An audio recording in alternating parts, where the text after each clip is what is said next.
Welcome back to the Red Dice Diaries RPG podcast. It's another Thursday bonus episode. I'm John. I'm going to be opening the postbag and looking at some of the voicemails that you have kindly sent in to us. And our first voicemail is from Joe at the Hindsightless blog. Take it away. What's up, John? Dude, good luck with the relaunch and the rebranding and all that shit, man. I got my fingers crossed. I hope it goes smoothly. And yeah, like, I'm really happy that you're going to be enjoying it more, because that's the important thing, you know. We don't want this to feel like a grind. So that's really cool, man. Just, you never know what people are going to find useful. So that's just something to keep in mind, man. I found your show exceedingly useful the way it is now, but I am a weird dude. I'm fully cognizant of that fact. So anyway, man, yeah, I just wanted to say good luck, best wishes, and yeah, I'm looking forward to hearing it. Peace out. Thanks very much, dude. Greatly appreciated. And yeah, I'm getting my wife Hannah involved and sort of relaunching the podcast, as well as a conversation I had last night with Che on Roleplay Rescue. May or may not be out by the time I publish this, but it's really sort of energized me and made me want to do more with the podcast. As for being a weird dude, I don't think while I'm sat in this particular glass house I'm going to throw any stones with regards to that, but I'm really glad you found the old podcast useful and hope that you continue to find the new one useful.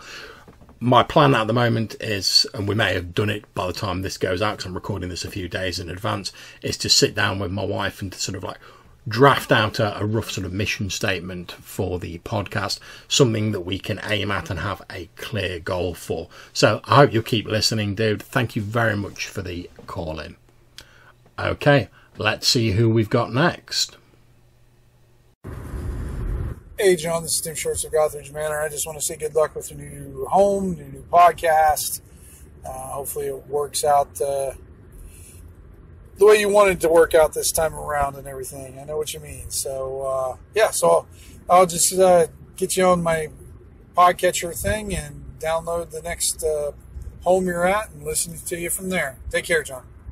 That was Tim Shorts from Gothridge Manor. Thank you very much, Tim, for leaving us a voicemail, and I hope you enjoy the new podcast going forward. A few people have mentioned the fact they're struggling with SpeakPipe a bit. However, don't worry about that. My old podcast on Anchor is not going anywhere. I'm certainly not planning on deleting that, which means you can still leave me messages on Anchor and I will still get them, and I can easily download them and put them into these postbag episodes. So thank you very much, Tim.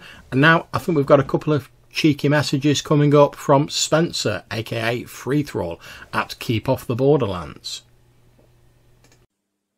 Hello, John and Hannah. Spencer here. Just wanted to say I really enjoyed the first episode of your new podcast series. Great to hear Hannah back on the mic. And also wanted to thank you for bringing my attention to Fate Condensed, another rules light system I can have a look at. Anyway, can't wait to hear what else you got lined up for us. Take care. Look after yourselves. Bye. That was Spencer, aka Free Thrall, from the Keep Off the Borderlands podcast.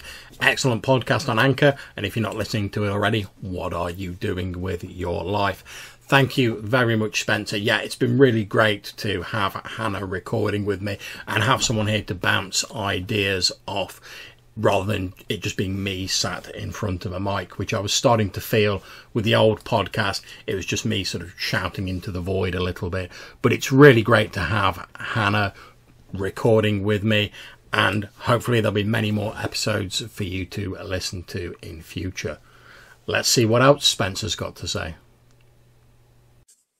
Hey, John and Hannah. Spencer here, and I just had a couple of suggestions regarding online gaming apps as alternatives to Google Hangouts. I know that's not too stable, but Google have released a new app called Google Duo, which allows up to 8 people in a call, and from what I understand, it's pretty stable. I haven't used it myself, but Colin Spikepit Green has been using it and said he's quite impressed with it. There's also another free app called Meetings 8x8, I think, which is much the same. I've been using Zoom a couple of times a week for several months now, and I can think of only one occasion where we've had some technical issues, but they were ironed out pretty without too much trouble. So that's been pretty stable. Anyway, just thought I'd throw that out there in case you weren't aware of them. Take care. Thanks very much for that, Spencer. I'm always interested in looking at new potential video conferencing solutions online, because obviously most of my games are run online. I mostly use a mixture of Zoom and Roll20 myself. Hannah was using Google Hangouts for a Star Trek game, but they've had quite a few stability issues with that, so she's been using my Zoom account recently. I figure if I've already got the account, she may as well use it. Why not? But thank you for mentioning Google Duo. Spikepit has actually mentioned that to me, and I've been talking to a couple of my players. I'm hoping to maybe give that a go. And I'll also have a look at this Meetings 8x8 that you were talking about. So thank you very much for bringing those to my attention. So that's it for this bonus episode. Thank you to all the people who've left myself and Hannah calls on the voicemails, either via Anchor or via SpeakPipe. I'll put a link to the SpeakPipe place where you can leave a message to us in the show notes for this episode. Until we speak to you again, we hope you stay well, stay safe, carry on gaming, and we'll catch you all soon. Take care.